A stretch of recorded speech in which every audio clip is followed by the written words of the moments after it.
la fabricación pues, de forma farmacéutica sólida, ¿no? Y vamos a revisar un poquito el comportamiento de la partícula, los conceptos de adhesión, cohesión, fluidificación de sólidos, ángulo de reposo y porosidad. Por ejemplo, algo que ya hemos ido viendo en el camino, que hemos ido conversando en estos días en la práctica. Si yo quisiera preparar un granulado, por ejemplo, ¿qué sustancias aglutinantes conozco? La sacarosa, el azúcar, la gelatina. Una es la gelatina, otra. ¿Cuál? PVC, no PVC. El jarabe, El PVC, profesor. o maravilla, otra. Polimetilcelulosa. Otra. Metilcelulosa. Otra. Una bien conocida. La povilil. El olidol, alcohólido, una que usamos hasta en casa, cuando hacemos mazamorra. ¿Maicena? El almidón de maíz, ¿no es cierto? La maicena, ¿no? Entonces, ¿qué propiedades tienen estas sustancias? ¿Por qué logran aglutinar? ¿Qué capacidad, qué propiedades tienen estas sustancias que hacen que disuelven solución, sea preparadas en caliente o en frío?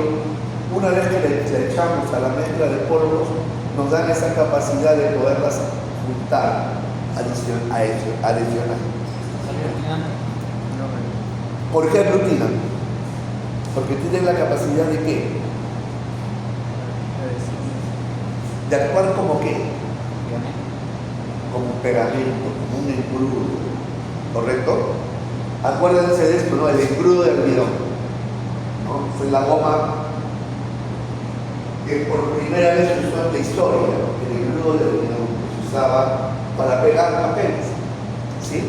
Entonces se usan y tienen la capacidad de poder aglutinar salud, porque tienen esa capacidad de poder actuar como ligantes, como goma, una vez que absorben agua. O sea, son sustancias que por su naturaleza tienen la característica de que son muy afines al agua. Forman una masa que permite, que tiene propiedades adhesivas. ¿Ok? Muy bien, entonces, a manera de recordar, ¿por qué es necesario tamizar los sólidos? Para estar homogénea. Uniformizado tamaños. Uniformizar los tamaños, ¿correcto? ¿Con qué objetivo? Controlar cantidad de dosis. Eso va a ser la consecuencia, pero ¿cuál es el motivo? Para facilitar la mezcla, para facilitar la homogeneidad. Porque cuando tenemos partículas del mismo tamaño, es más fácil que se puedan distribuir de una manera más uniforme, ¿correcto? ¿Y para qué entonces uniformizo las partículas? Justamente para eso, para facilitar la mezcla, para obtenerlas más uniformes y como consecuencia de ello, cuando ya esté el producto terminado, poder asegurar una, ¿qué dijiste, Hugo? Una La dosis. uniformidad de dosis, ¿correcto? Como concepto, ¿cuál es el tamaño más pequeño, el 10 o el 100? ¿Cuál tiene el poro más fino? 100. Vaya más fino, el 10 más grueso, ¿correcto? O sea, esta codificación es inversamente proporcional. A menor tamaño indicado de la malla, mayor es el diámetro del poro. Bueno, entonces, ¿qué son los sólidos pulverulentos? Sólidos pulverulentos tienen una gran importancia, ya que constituyen la materia prima para elaborar diferentes formas farmacéuticas. Porque justamente lo que hemos hecho es reducir el tamaño de partícula, uniformizarlo a través de la tamización, a través de la molienda, con el fin de obtener un polvo que me permite un tamaño de partícula que me permita mezclar de una manera homogénea, uniformizar los tamaños para facilitar la mezcla, ¿correcto? Entonces el objetivo, ¿cómo puedo saber yo en qué tamaño de partícula me encuentro y si todo está uniforme? Pues tengo que hacer un análisis. Y ese análisis se conoce con el nombre de granulometría. ¿Por qué? Porque lo que voy a hacer es determinar el tamaño del gránulo, el tamaño de la partícula. ¿Ya? Por eso es que se conoce con el nombre de análisis granulométrico. Y por definición, ¿qué es un análisis granulométrico? Es la evaluación del tamaño de partículas y de la forma de las partículas que constituyen un determinado sistema. ¿Ok? O sea, con este análisis yo cumplo dos objetivos. Evalúo el tamaño de partícula y la forma de la partícula. Puede ser cristalina, puede ser turbulenta, puede ser granulada, puede ser amorfa, puede ser redondita, ¿no? Según los procesos unitarios con los cuales hayamos obtenido dicha partícula.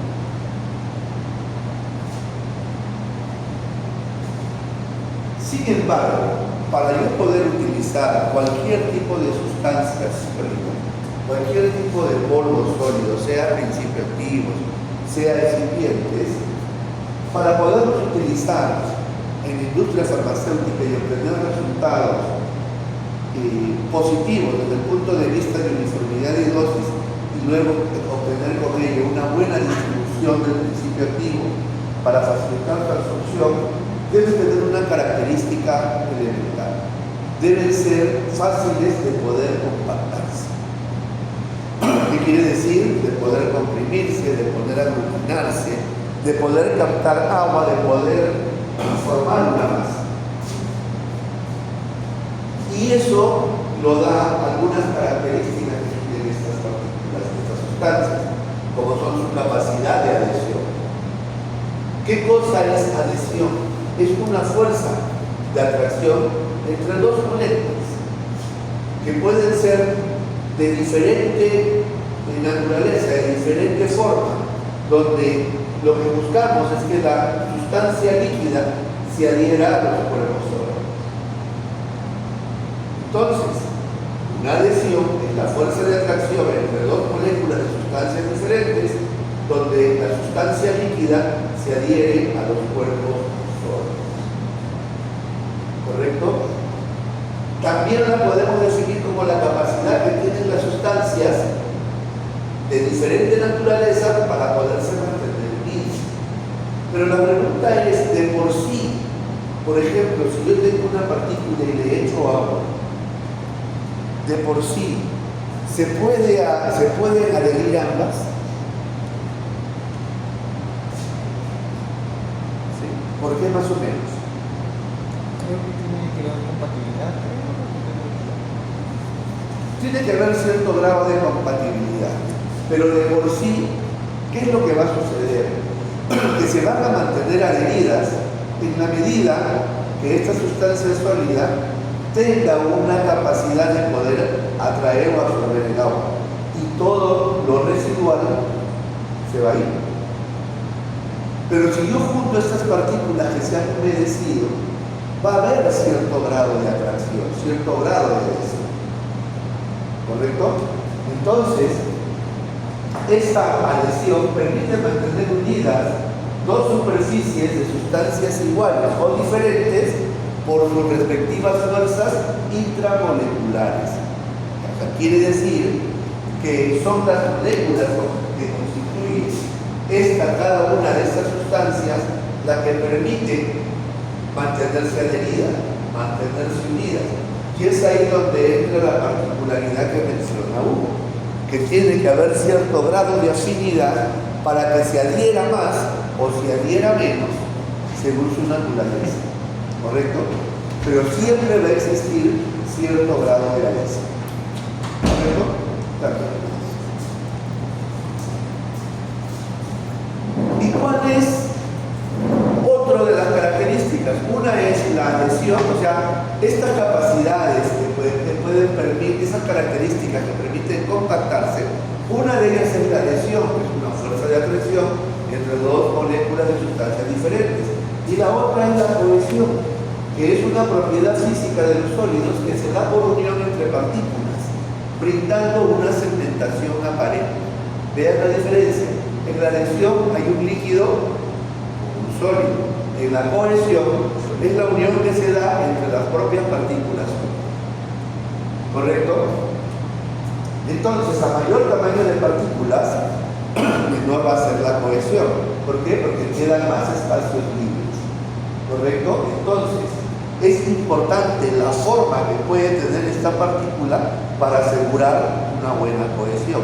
Ambas características son muy importantes para obtener buenos procesos de granulación, buenos procesos de aumento del tamaño de partícula. Por lo tanto, una forma circular, una forma redondeada de las partículas tiene menos cohesión que una que tiene ángulos, porque justamente esta forma media cristalina puede permitir que se unan o que se adhieran de una forma estructural, a lo que cuando hablamos de formas circulares, pues siempre vamos a tener espacios libres que justamente son los que queremos eliminar, ¿correcto? Entonces, ¿cuáles son estos mecanismos de adhesión? Uno es la adhesión mecánica, en donde el material adhesivo rellena los poros o huecos que hacen que estos sólidos estén separados. Buscamos rellenar estos espacios libres. Eso es una adhesión mecánica, ¿no? A través de un material adhesivo, a través justamente de la utilización de estos agentes aglutinantes. La segunda es la adhesión química, en donde el material puede formar un compuesto químico, lo cual permite unirse, o sea, cuando hay una reacción entre sí. Y también tenemos la adhesión dispersa, cuando dos materiales se mantienen unidos mediante atracción de cargas positivas y negativas. De aquí hablamos ya de la polaridad de las partículas. Aquí hablamos de la formación de un nuevo compuesto. Y aquí hablamos de rellenar los espacios vacíos. Esta primera es la que se usa como fundamento en los procesos de granulación, principalmente granulación. ¿Y cómo logramos hacer los procesos de granulación húmeda? Utilizando agentes aglutinantes. ¿Qué son los agentes aglutinantes entonces? ¿Correcto? Son sustancias que nos permiten lograr una adhesión mecánica, ¿correcto? Una adhesión mecánica para aumentar el tamaño de partículas, de una mezcla de ciertos de las partículas que de por sí están en un estado turbulento o en un estado más fino. ¿Para qué usamos aglutinantes? Para dar cohesividad a los productos. ¿Qué quiere decir? Para cerrar estos espacios vacíos. Porque efectivamente, si hablamos de una porosidad de tamaño de malla en donde vamos a tamizar los polvos, lo que estamos buscando es darle no una forma cristalina, sino tender a la forma circular para uniformizar las partículas, ¿cierto? ¿Por qué? Porque los diámetros me van a dar como consecuencia que pasen partículas tipo bolita, o van a tender a que sean circulares, no necesariamente cristalinas, ¿no? Por ejemplo, si nosotros ponemos a tamizar sal y comenzamos a hacer cierta presión, las porciones que van a pasar ya no van a pasar como cristales, van a pasar como polvo, ¿cierto? Y si lo observamos al microscopio, vamos a ver la diferencia de la forma de la partícula. Entonces la tendencia siempre cuando tamizamos y vamos a mezclar un polvo es que no tengamos cristales, sino que tengamos esferas redondeadas. Por lo tanto, el truco para poder obtener una uniformidad de partícula aprovechando la operación unitaria de granulación, entiéndase, el aumento del tamaño de partícula, va a ser el poder cerrar estos espacios que quedan como consecuencia de la forma que ha tomado. Entonces, el uso de aglutinantes está relacionado más con la cohesividad que la adhesividad de las partículas, ¿correcto? Entonces, estos aglutinantes, al ser añadidos en las formulaciones, al ser suministrados en las formulaciones, tenemos que buscar la cantidad suficiente necesaria para que se pueda formar un granulado. Si recordamos la práctica, no sé si fue la anterior, cuando hicimos el granulado que hicimos las diferentes soluciones aglutinantes y comenzamos vimos que había diferente consumo del aglutinante, de la solución aglutinante. ¿Sí? Y efectivamente esto es por la naturaleza propia del producto. La diferencia que había entre el almidón y la lactosa. ¿Correcto? En forma, en tamaño de partícula, en naturaleza físico-química, en la afinidad de captación del agua. El almidón capta más agua que la lactosa. De hecho, también la lactosa que estábamos utilizando, ya desde el punto de vista de hidratación, estaba saturada, porque lo que usamos es lactosa monohidratada. O sea, ya tiene su agua de constitución, en donde no hay nada que reemplazar. Es por eso que se amasaba con una menor cantidad de agua, fue lo que sucedió. A lo que en el almidón tuvimos que usar hasta 2.5 veces más de lo que utilizábamos con la lactosa. ¿Sí? Es por esta característica. Entonces, ¿pero qué pasaba si seguíamos echando aglutinante?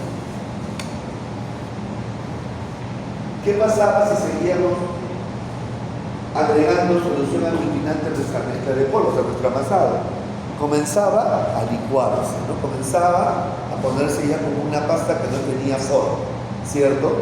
Entonces, para poder lograr una buena fuerza de cohesión, tenemos que tener una cantidad suficiente de uso de solución aglutinante para formar el granulado. Más allá se va a deteriorar y menos no se va a formar la masa.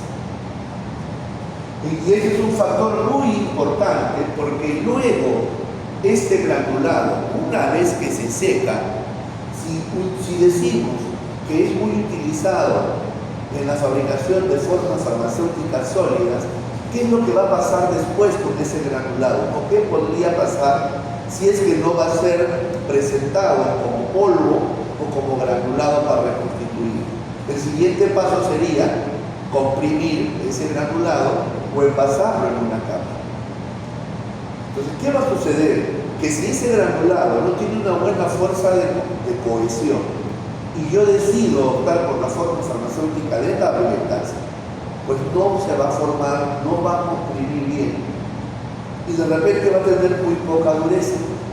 ¿Por qué? Porque no lo he amasado lo suficiente como para que pueda, al lograrse esa cohesión, rellenar los espacios libres y lograr, dándole como una acción mecánica, ¿correcto?, esa fuerza de adhesión, ahí se van juntando los dos elementos, que me permita, una vez aplicada con una fuerza física de compresión, hacer que se forme una tableta que no se vaya a desarmar.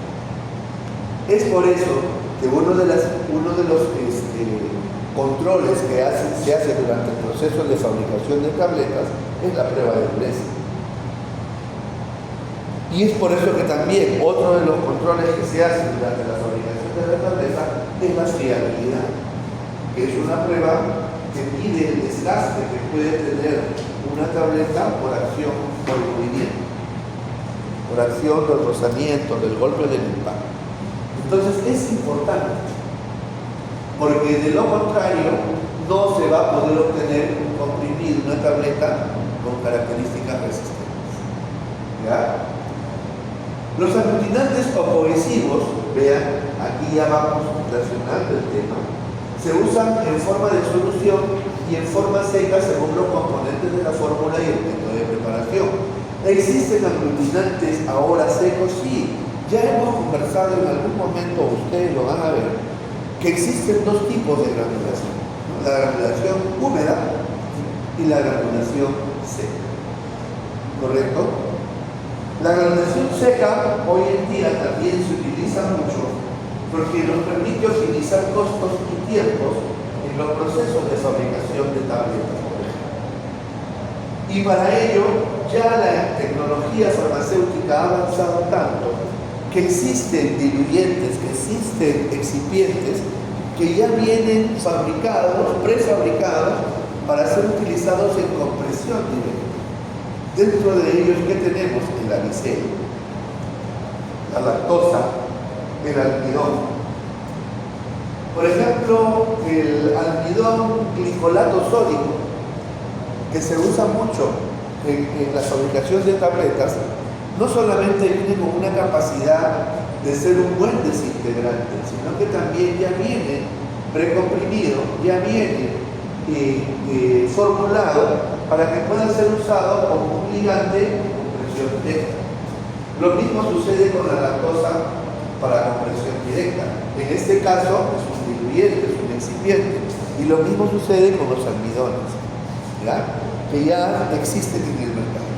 Ustedes, si entran a sus consultas de inteligencia artificial o de internet, van a ver que ya existen este tipo de procesos y que dándole algunas características adicionales durante el proceso de fabricación, pues nos permiten ahorrar mucho tiempo y mucho costo porque evitamos la granulación húmeda. ¿Por qué es importante la granulación seca? No solamente porque, obviamente porque nos permite reducir tiempo y costos en la fabricación de tabletas, pero ¿dónde viene el ahorro? ¿Dónde viene la eficiencia de este proceso de granulación seca? Número uno, en que ya no va a ser necesario amasar el granulado, por lo que no solamente estoy ahorrando producto, sino también tiempo, ¿correcto? Y segundo lugar, me voy a ahorrar el secado, porque si no tengo una masa, no tengo nada que secar. Entonces también me ahorro el tiempo de secado. Y aquí hay muchos laboratorios que todavía secan por eso. Y ya hemos visto que normalmente para secar en estufa un granulado, en la práctica lo hemos hecho en 1 hora, en 2 horas, pero a veces también han habido otras prácticas que hemos tenido que esperar hasta el día siguiente, ¿cierto? 24 horas. Y en la industria farmacéutica, aquellos laboratorios que todavía usan el secado estático, o sea, con estufas, secan de un día para otro. Entonces, véanse todo el ahorro de energía, todo el ahorro de tiempo que se gana haciendo granulaciones secas y obteniendo tabletas por granulación seca. Sin embargo, esto también tiene las particularidades que van a estar en función a la naturaleza del principio.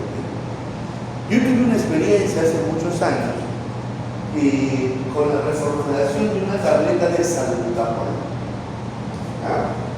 Fue una reformulación que hicimos justamente para lo que es ahora Infarma, en ese época Instituto Quimioterápico.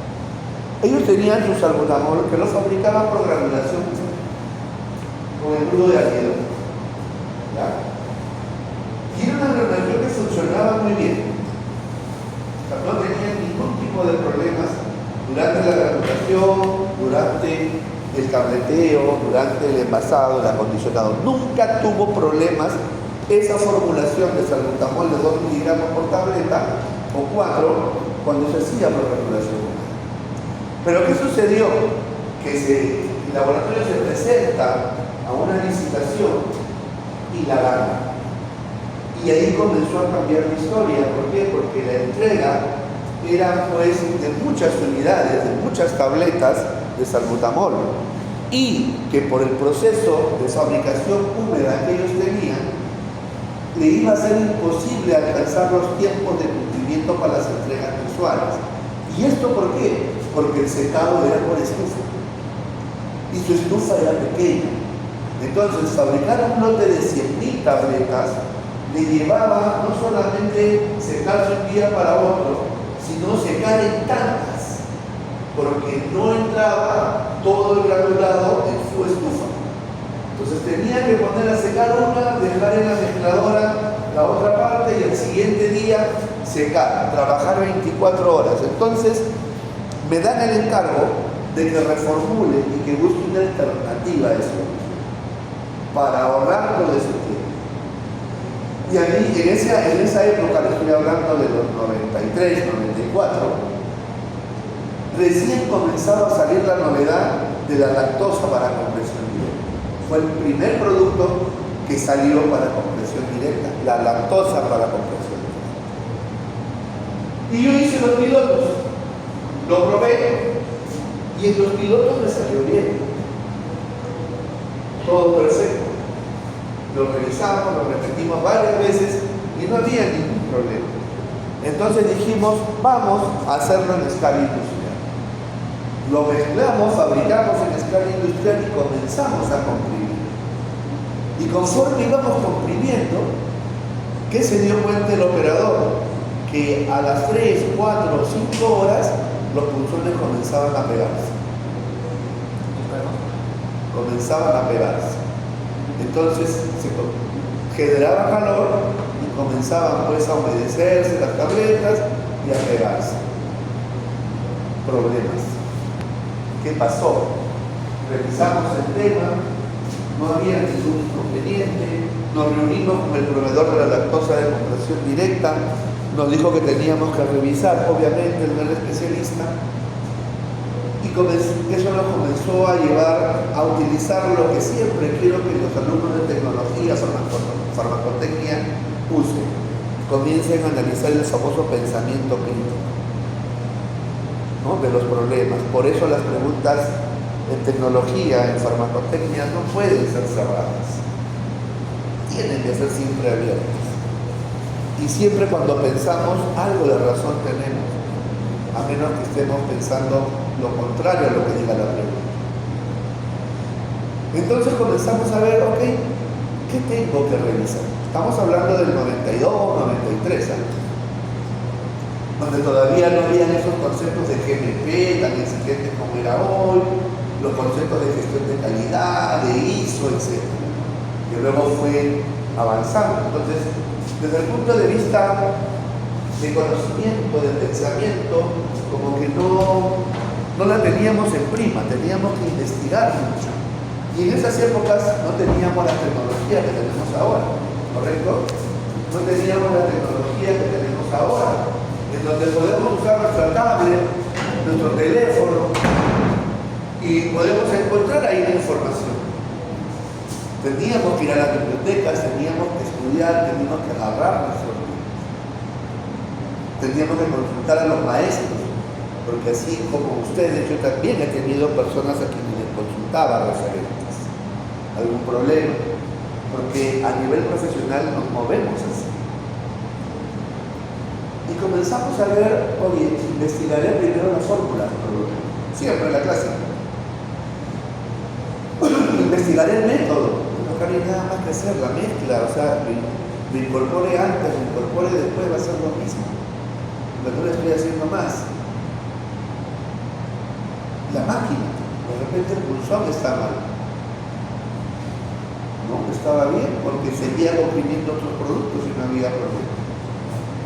Entonces dijimos, un poquito pensando, ¿por qué se pegan los pulsones? Una, por el calor, generan calor. La otra, porque de repente el granulado está húmedo, es una granulación seca, se puede haber humedecido, de repente es higroscópico, ¿correcto?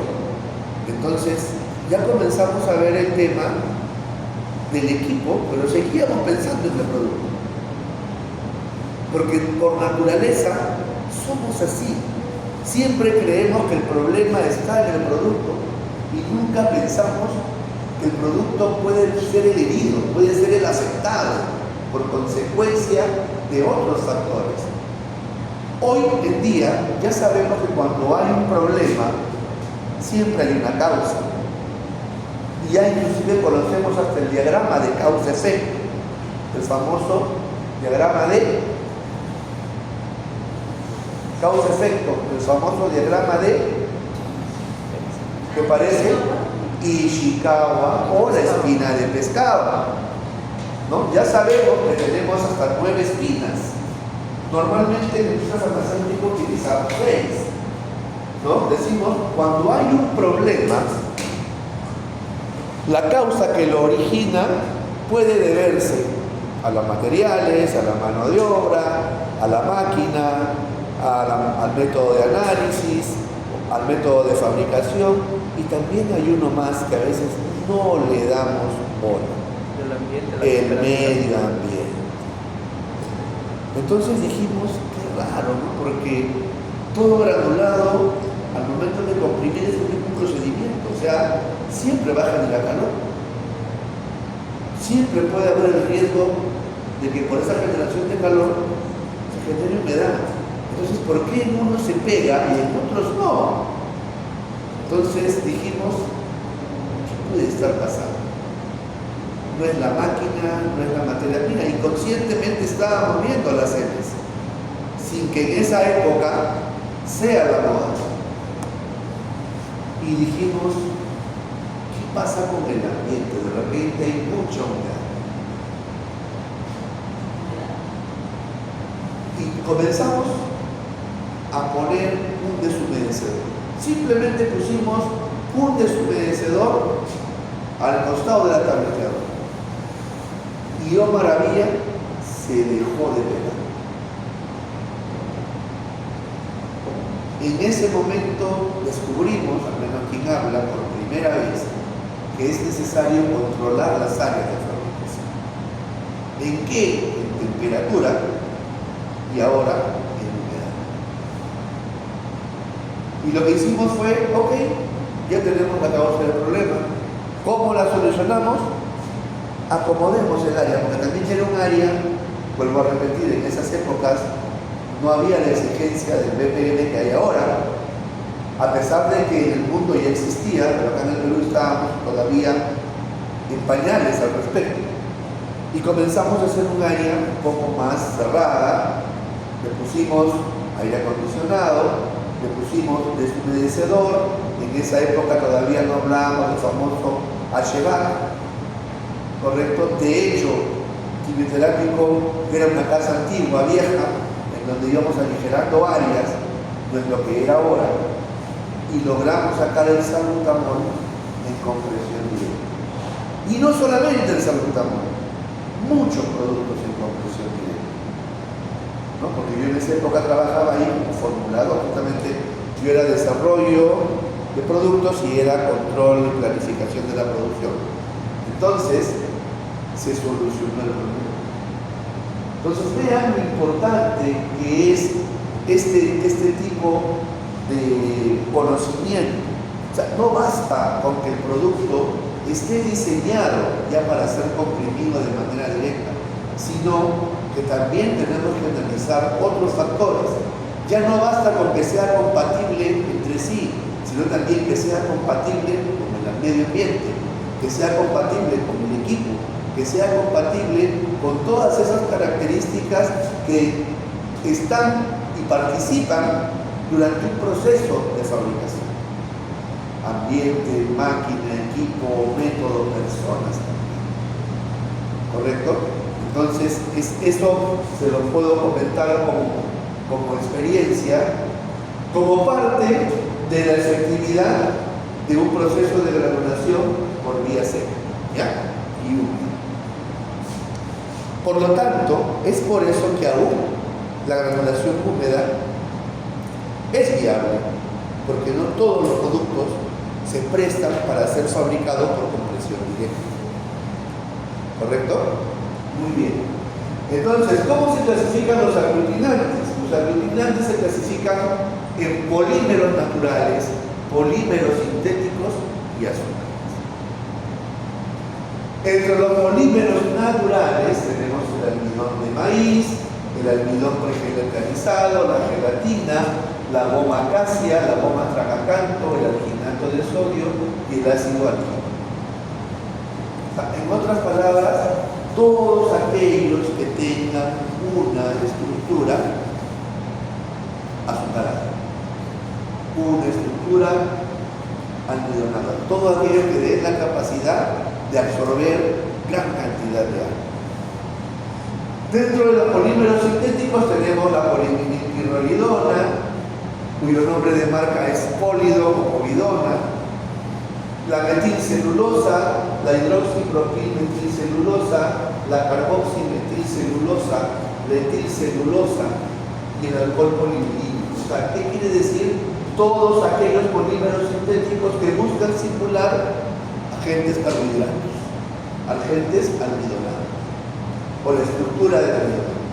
Y por último, dentro de los azúcares tenemos la glucosa, el sorbitol, la sacarosa, la sucrosa. Otros agentes que también pueden aglutinar sin necesidad y usar algún otro glidante, algún otro aglutinante, es el agua y el alcohol. Por ejemplo, todos conocemos el naproxen, el naproxen sódico, ¿sí? El naproxen sódico tiene una particularidad de ser una molécula media esponjosa, aparte que te altera todas las prostaglandinas cuando lo fabricas, porque cuando estás en contacto con él y no estás bien protegido, acabas sudando, estornudando, tosiendo, ahogándote, porque es así el naproxen sódico. Es esponjoso. Entonces, ¿esto qué hace? Que sea muy afín al agua. Por lo tanto, ¿cómo se granula un naproxen sódico? Solamente con agua. No necesito almidón, no necesito ningún otro tipo de aglutinante más. Tengo el naproxen sódico, le echo agua y solo se avanza. Y después por fuera, avicel, estearato y se acabó el tema. Esa es la tableta de naproxen. Por ahí algunos le ponen un poquito de lactosa y ya está, para darle fluidez. El estearato como glidante para que pueda tener buena capacidad remotórica. Pero aglutina solo. Como también hay algunos que aglutinan solo con el alcohol. ¿Ya? Entonces, el agua también es considerado como un agente aglutinante. Pero tenemos tres: polímeros naturales, sintéticos y los azúcares. ¿Y por qué buscamos granular? Porque lo que vamos a buscar es darle cierto grado de fluidez a esas partículas para poderlas luego envasar en cápsulas, comprimir en tableteadoras, ¿correcto? Y pueda pues asegurarse durante esa caída que tiene el granulado por la tolva que todo se va a distribuir uniformemente. ¿Y qué tenemos que hacer entonces con ese granulado? Tenemos que fluidificar. Por lo tanto, la fluidez de un polvo es un parámetro de elevada importancia en el manejo de las formas farmacéuticas sólidas. Y los factores que influyen en esta fluidificación son justamente lo que estamos revisando: la cohesión entre las moléculas, la composición química del material y principalmente el tamaño de partícula y la humedad. Si yo quiero hacer fluir, si quiero hacer caer un polvo húmedo, no va a fluir como fluye un polvo seco, ¿correcto? Entonces, uno de los temas que yo tengo que tener en consideración es que los granulados deben tener cierto grado de humedad que permita asegurar una buena fluidez. Y ese porcentaje de humedad normalmente siempre está por debajo del 5%. Granulados que tienen mayores porcentajes de humedad ya comienzan a presentar grados de dificultad al momento de fluir. Pero con el fin de asegurar esta fluidez, una vez alcanzada este porcentaje de humedad menor al 5%, yo adicionalmente tengo que agregar otro excipiente al granulado, que se conoce con el nombre de glidante. Por lo tanto, un glidante es una sustancia química que ayuda a mejorar la fluidez de todo granulado seco. Ayuda a mejorar la capacidad reológica de un granulado seco. Y esto con el fin de favorecer el tableteo, la compresibilidad de las partículas, disminuyendo la fuerza de fricción que se crea cuando están en contacto. Es decir, disminuimos la fricción entre las partículas. Ya Hugo lo ha dicho. ¿Qué sucede cuando las partículas friccionan mucho entre sí? ¿Qué sucede? A ver, se genera calor. Y si se genera calor, ¿cuál es la consecuencia inmediata? Degradación del principio activo se degrada, pero como acción física se genera humedad. Se comienza a humedecer. Y si se comienza a humedecer un granulado, ¿qué va a pasar? Acabamos de verlo, no va a fluir. Se va a compactar. ¿Ya? Entonces, buscamos con la ayuda del cuidante que esto no suceda. ¿Para qué? Para que el granulado siga fluyendo. ¿Ok? ¿Cuál es el más conocido? El estearato de magnesio. Otros, todos los que sean tipo arcillas. ¿Por qué? Porque ¿cuál es la particularidad de las arcillas? Por su naturaleza tienden a captar humedad, agua. Es por eso que el famoso aerosil 200, dióxido de silicón coloidal, también se usa para ayudar a los clidantes a mejorar su fluidez, porque es esta excipiente que capta la humedad del ambiente o la humedad residual que pueda tener el granular. ¿Correcto?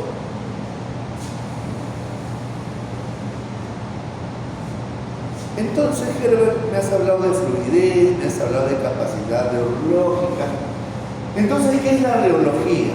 La reología es la ciencia, es una ciencia que se encarga del estudio de las propiedades del flujo y de la deformación de materiales. En lo que nos compete a nosotros, hay algunas operaciones unitarias que condicionan el correcto flujo de las partículas, o de los polvos, o de los granulados.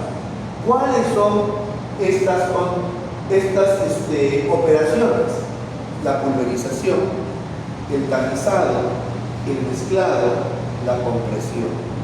Por lo tanto, hay también factores que afectan la buena capacidad reológica. Por ejemplo, un factor relacionado a la pulverización, ¿cuál es? El tamaño de partícula. Relacionado al tamizado, el tamaño de partícula. Relacionado a la mezcla, la capacidad o el grado de granulación, de amasado, el tiempo de amasado. En la compresión, la dureza, la friabilidad del comprimido, que es consecuente de un correcto amasado, de una correcta molienda. Y yo incluso no solamente lo dejaría en la pulverización, incluiría la molienda. ¿Por qué? Porque con la molienda yo puedo llegar al estado de polvo o al estado de granulado, ¿correcto? Entonces esos son los factores relacionados a las operaciones básicas unitarias que estamos viendo en nuestro curso.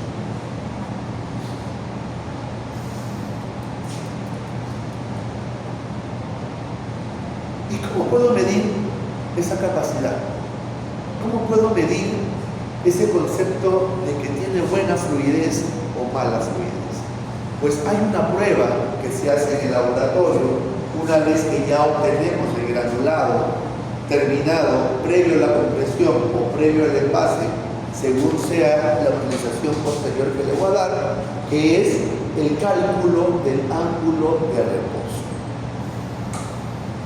El ángulo de reposo es un término utilizado en tecnología farmacéutica que se usa para describir el ángulo máximo medido desde arriba hacia abajo, acá lo hemos graficado,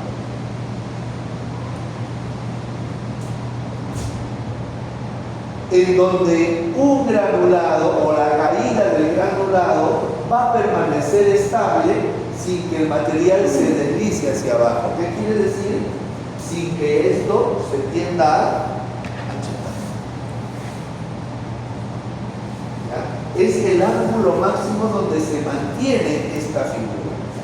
Y obviamente hay dos índices que me permiten determinar este tipo de ángulo. Tenemos el índice de Hausner, ¿correcto?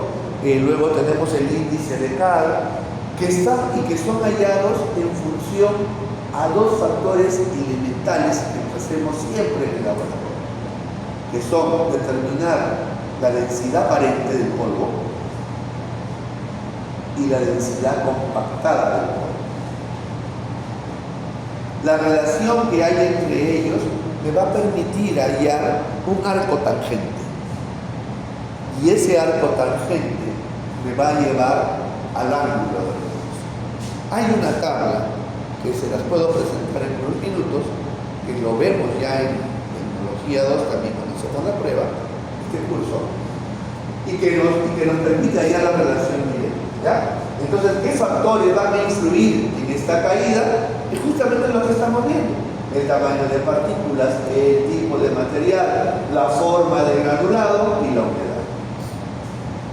¿Qué métodos tenemos para determinar el ángulo de reposo? Bueno, el método del embudo y el método de cilindro caja. El más utilizado, acá vemos un embudito, el método del embudo. ¿Correcto? Aquí, a ver, antes de pasar a la porosidad, quiero mostrarles algo de tecnología.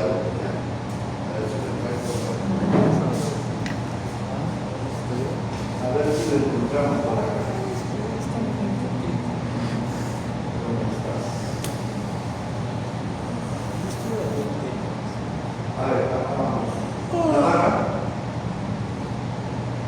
Gutiérrez. Mayo. Núñez. Orellana.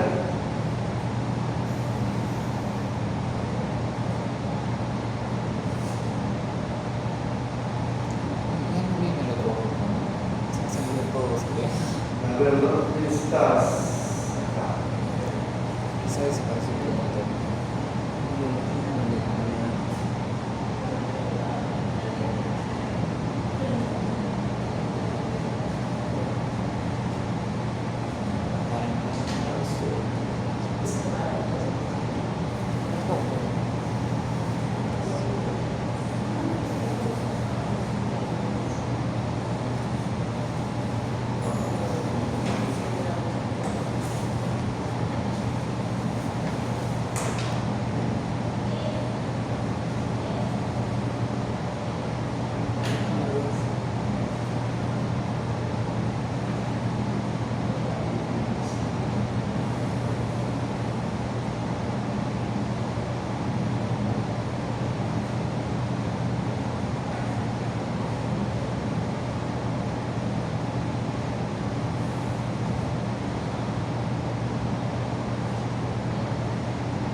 Ahí lo ven, sí, ¿no? La forma del copo.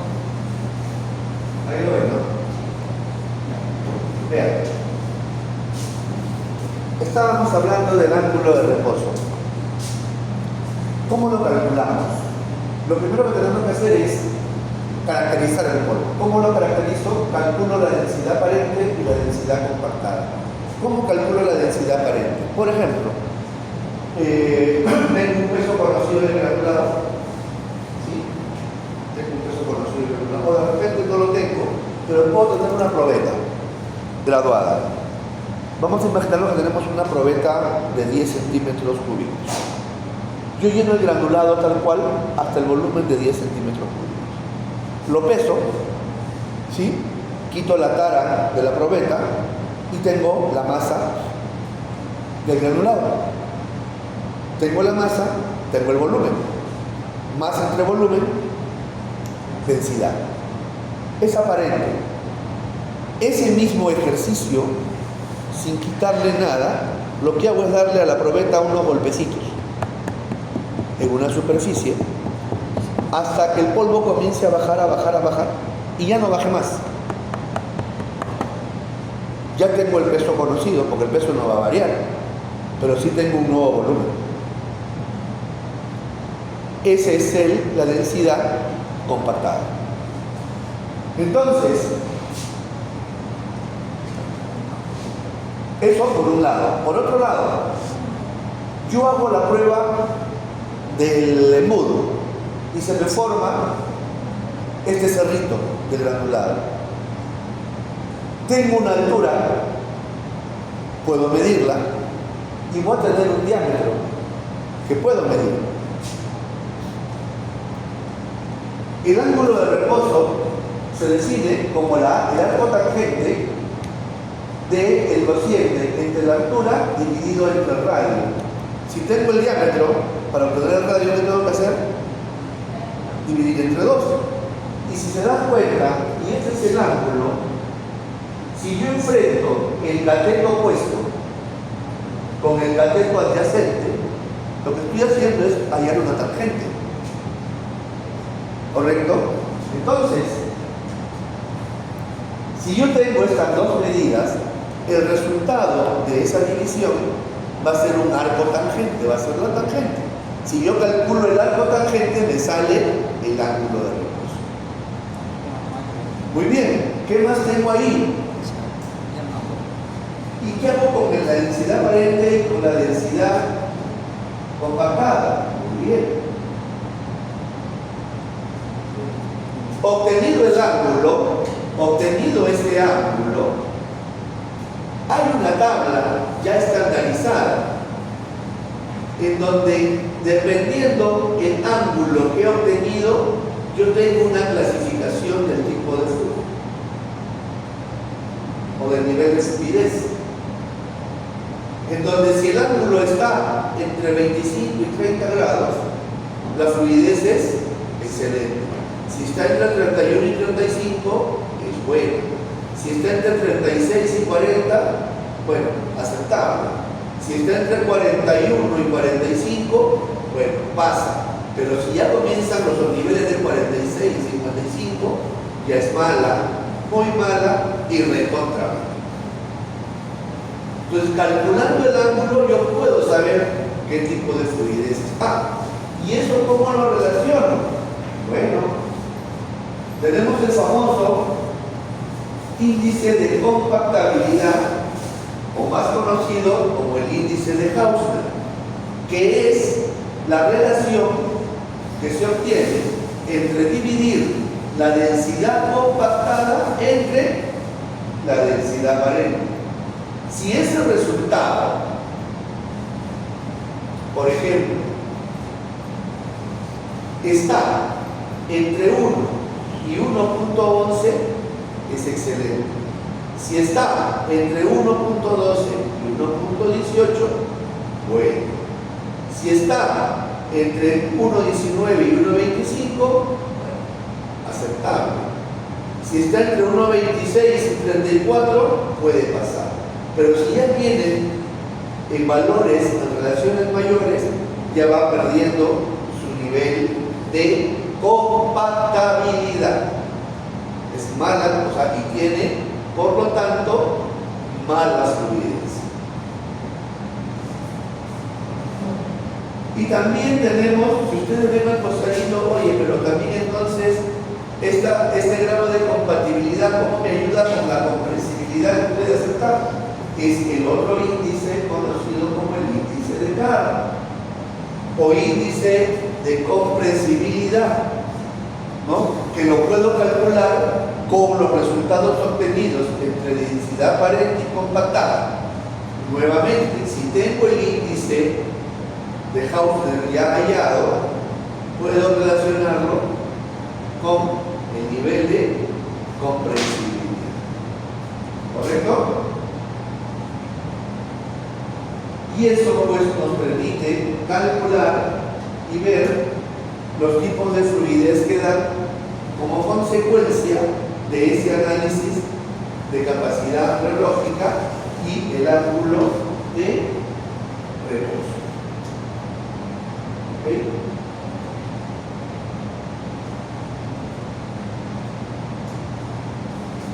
¿Quedó un poco más claro con eso? ¿Sí? Quedó un poco más claro, ¿no es cierto? Entonces, esa es la forma de utilizar este concepto o este término o este análisis en determinar las fluidez.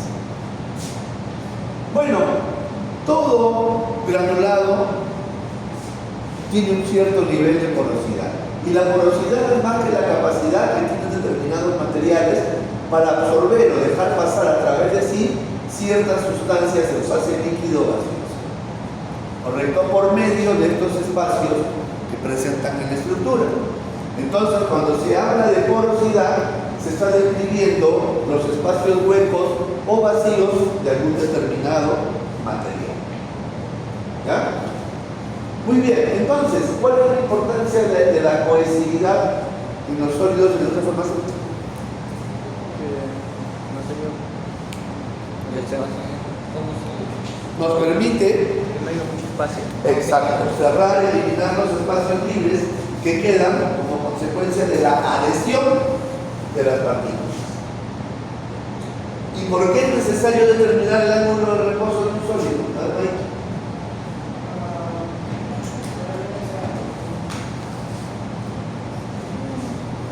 Acabamos de ver. ¿Qué hacíamos con el ángulo de reposo? ¿Qué veíamos? ¿Qué cosa se mantenía estable? Y para que se mantenga el ángulo estable, ¿qué tenía que pasar con el polvo? Fluir, ¿no? Es importante determinar el ángulo porque nos permite determinar la fluidez, el nivel de fluidez de un granulado. El nivel de fluidez de un granulado se traduce en la capacidad reológica de la masa. Esto no se olvide en pregunta de examen. Bueno, elaborar un listado de aglutinantes usados en farmacia, ya los hemos visto. Tarea. Su forma, que ya está colgado, del libro de Pilajato, 121-124, hacen su comentario y hacen sus conclusiones. ¿Correcto? ¿Alguna pregunta? ¿Quedó todo claro? ¿Todo se dice, todo contento? Hace mucho frío, no sé.